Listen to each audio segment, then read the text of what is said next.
जिज्ञासु मित्रों, अभिनंदन है आपका दिव्य सृजन स्पिरिचुअल चैनल में।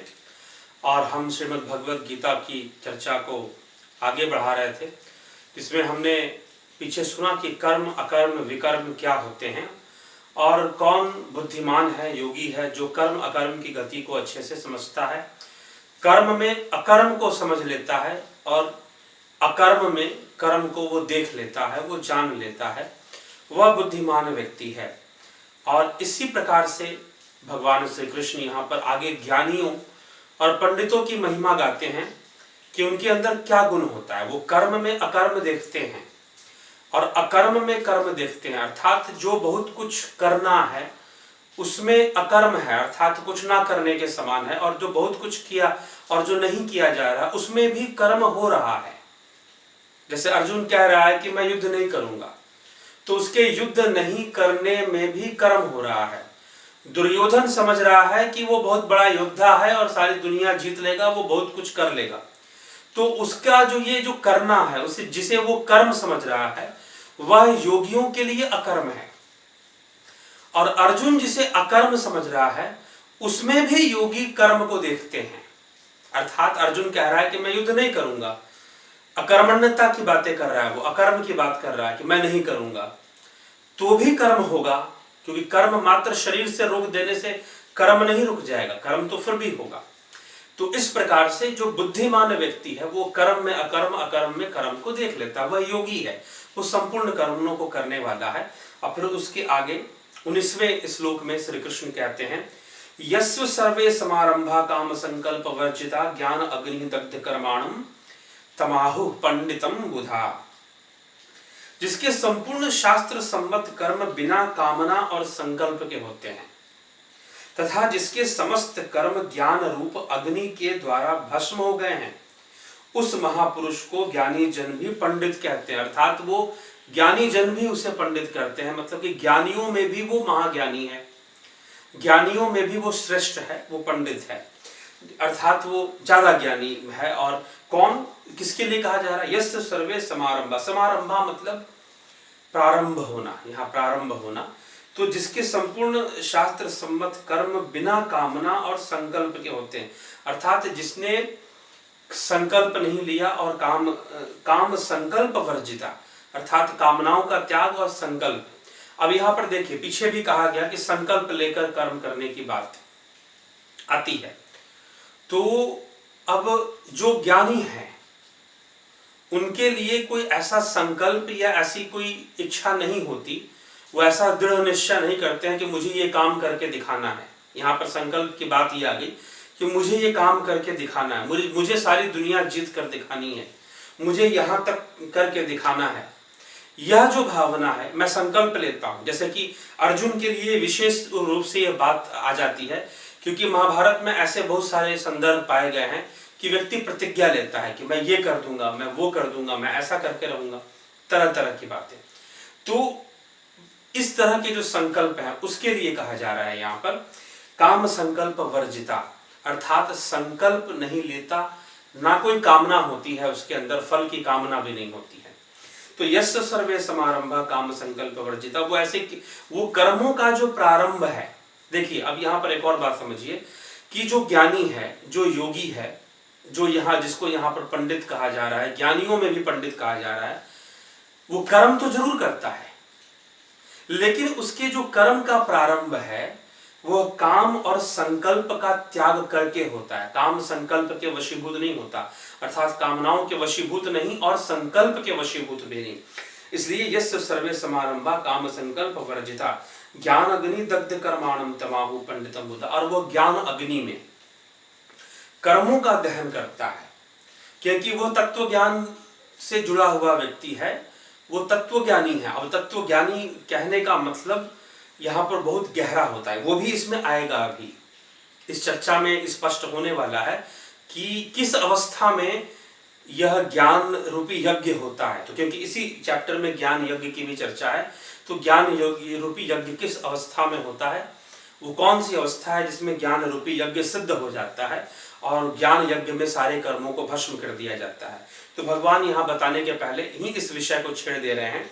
ज्ञान अग्नि दग्ध कर्माणम तमाहु पंडित, जो ज्ञान अग्नि में कर्मों का दाह करता है वह उसे तू पंडित जान, और वह कर्म वो भी करता है, ये भी ध्यान रखिए, इस बात को भी यहां पर आ जाएगा कि कर्म वो भी करता है लेकिन कामनाओं और संकल्प के वशीभूत नहीं करता, उनका त्याग करके करता। फिर 20वें श्लोक में कहते हैं त्यक्त्वा कर्म फला संगम नित्य तृप्तो निराश्रय कर्मण्य भी प्रवृत्तो अपि नैव किश्चित् करोति सः, अर्थात जो पुरुष समस्त कर्मों में और उनके फलों में आसक्ति का सर्वथा त्याग करके संसार के आश्रय से रहित होकर, संसार के आश्रय से रहित, निराश्रय नित्य तृप्तो, निरंतर जो तृप्त है, संतुष्ट है, निराश्रय उसको संसार का आश्रय नहीं है।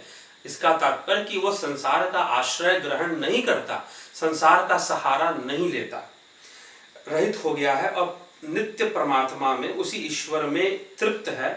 अर्थात यहाँ परमात्मा में तृप्त होने का तात्पर्य है जो स्वरूप में तृप्त है, अपनी आत्म तृप्त है। परमात्मा शब्द का प्रयोग यहाँ टीका में हो रहा है, लेकिन इसका अर्थ है कि जो स्वरूप में तृप्त है, निराश्रय है और स्वरूप में ही, आत्मा में ही तृप्त है, अपने में ही तृप्त है, वह कर्मों में भली भांति बरतता हुआ भी वास्तव में कुछ भी नहीं करता। कहा जा रहा है किश्चित् करोति सः, नैव किश्चित् करोति सः, अर्थात वह कुछ भी नहीं करता, क्योंकि उसको वो कर्म परायण इसलिए है क्योंकि प्रकृति कर्म परायण सबको रखती है, तो वह भी कर्म में है, परंतु उसकी कोई कामना नहीं है, उसका कोई संकल्प नहीं है, उसका कोई लक्ष्य नहीं है कि उसे ऐसा करके दिखाना है, वैसा करके दिखाना है, या दुनिया को ये प्रमाणित करना है, या उसे बहुत शुभ फल चाहिए इसलिए वो कर्म कर रहा है। ऐसी कामनाओं से वो सर्वदा मुक्त है और वो उसे संसार का वो आश्रय ग्रहण नहीं करता। वो फिर भी कर्म में लगा हुआ है। क्यों लगा हुआ है? क्योंकि इसलिए नहीं कि उसे फल चाहिए, इसलिए नहीं कि उसने प्रतिज्ञा ली है कि उसे ऐसा करना है इसलिए वो कर्म नहीं, क्योंकि कर्म करते रहने में ही भलाई है। जैसे कि नदी एक बहती रहती है, बहने में ही भलाई है, रुक जाने में आसक्ति है। अर्जुन रुकने का काम कर रहा है, तो रुककर जो कर्म कर रहे हैं, मतलब जो आसक्तिवश नहीं, बहते हुए। नदी बहती रहती है, किनारों से आसक्ति नहीं रखती। बड़े बड़े शहर आते हैं, बड़े बड़े गांव आते हैं, निकल जाते हैं, कहीं पर लोग उसकी पूजा कर देते हैं, कहीं लोग उसमें गंदगी डाल देते हैं, वो आसक्ति नहीं रखती, वो निकलती रहती है, निकलती रहती है, निकलती रहती है। इस प्रकार जो योगी है, जो पंडित जन है, जो ज्ञानियों में भी ज्ञानी है, वो इस प्रकार का कर्म करते हैं, कर्मों का आरंभ करते हैं। तो ये उपदेश यहां पर मिल रहा है। निरा, अगले श्लोक में 21वें श्लोक में कहा जा रहा है, निराश्रय चितात्मा त्यक्त सर्व परिग्रह शारीरम केवलम कर्म कुर्वानप्नोति किल्बिषम, जिसका अंतःकरण और इंद्रियों के सहित शरीर जीता हुआ है। निराश्रय चित, निराश्रय का अर्थ है यहाँ पर कि जिसकी कोई आशा नहीं है, इस संसार में उसकी कोई आशा नहीं है, उसके लिए कहा जा रहा है निराशी शब्द।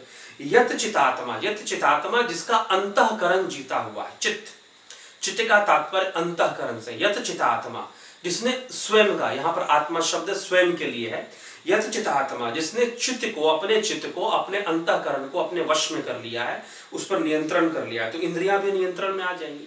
त्यक्त सर्व परिग्रह, और समस्त भोगों का त्याग करते हुए, सर्व परिग्रह का त्याग करते हुए, शारीरम केवलम कर्म कुर्वापनोति किल्बिषम, वो कर्म परायण रहता है। क्यों कर्म परायण रहता है? शरीर के लिए, क्योंकि शरीर उसका है और शरीर के लिए कर्म अनिवार्य है, तो कर्म परायण रहने में वो निरंतर लगा रहता है। जो भी उसके सामने कर्म आता है, जो भी परिस्थितियां वो आता है, वो उसको करते जाता है। वो इसलिए नहीं करता कि उस कर्म से उसे कोई बहुत उत्तम फल की प्राप्ति हो जाएगी, या वो इसलिए भी नहीं करता कि उसने ऐसा करने की प्रतिज्ञा ली है। नहीं, आपने सुना, सब प्रतिज्ञा लेते थे कि मैं ये करूंगा, वो करूंगा, लेकिन महाभारत आप पढ़ेंगे तो कृष्ण ही थे जो प्रतिज्ञा नहीं लेते थे।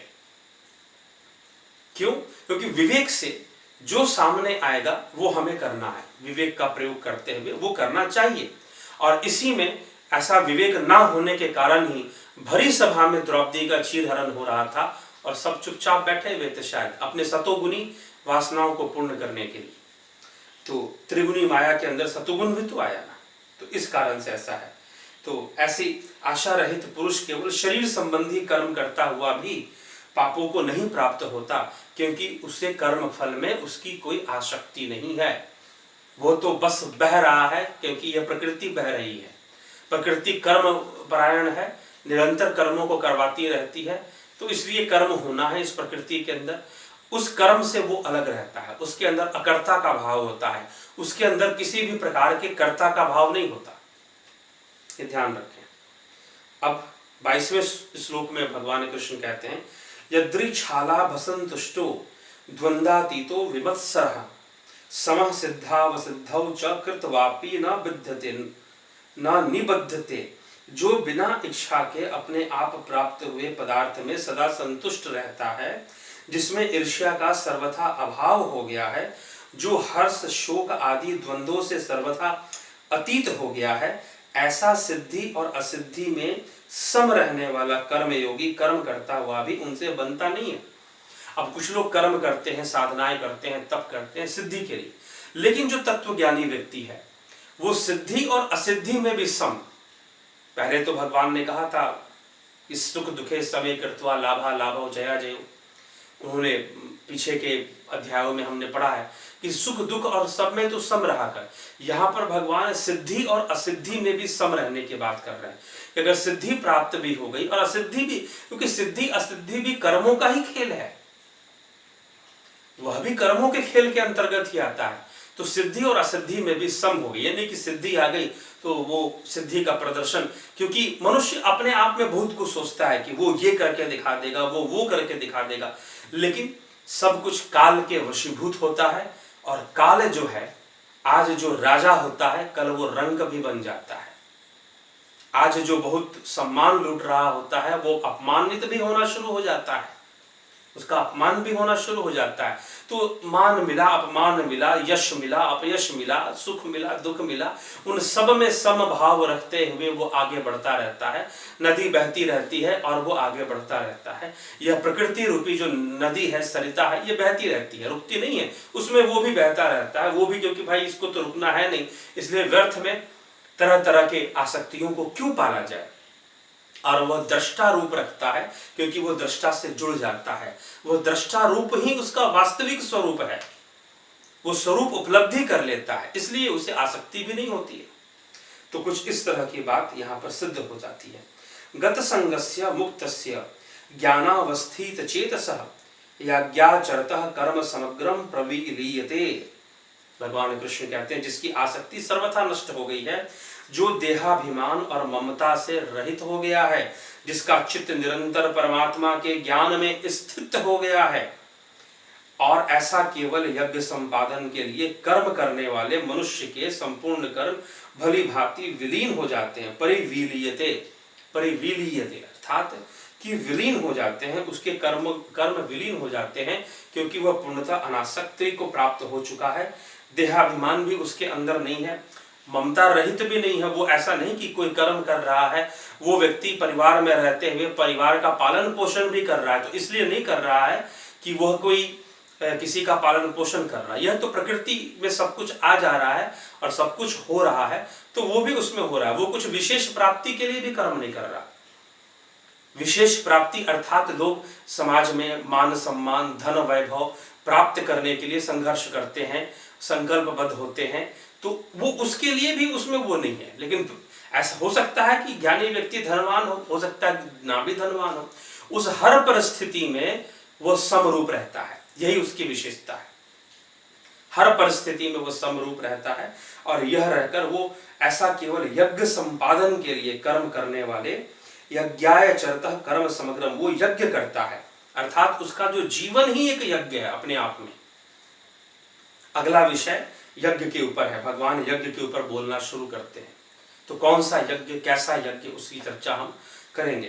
तो उसका यहाँ पर उन्होंने कह दिया, यज्ञाचरतः कर्म समग्रम प्रविलीयते, उसका जो संपूर्ण जीवन है, उसका जो आचरण है, वही यज्ञ रूप है। क्यों? क्योंकि वह कर्म फल में आसक्ति नहीं रखता, वह कर्म फल की ही आहुति कर देता है, उसमें बिना आसक्ति रखे हुए अपने समक्ष आने वाले कर्तव्यों का पालन करता रहता है। कोई विशेष उपलब्धि की कामना भी नहीं रखता, ठीक है, और कोई बहुत बड़ा बनने की भी उसके अंदर कामना नहीं है, और किसी विशेष फल की प्राप्ति की भी कामना नहीं है कि कुछ विशेष फल उसे मिल जाए। ऐसे उद्देश्यों से वो कर्म नहीं करता। ऐसे योगी का संपूर्ण जीवन ही एक यज्ञ है, एक ज्ञान यज्ञ है। तो क्या ज्ञान यज्ञ होता है, क्या द्रव्य यज्ञ होता है, और क्या ज्ञान की महिमा है, वह आगे के श्लोकों में हम श्रवण करेंगे। अभी के लिए इसे यहीं विराम देते हैं। धन्यवाद।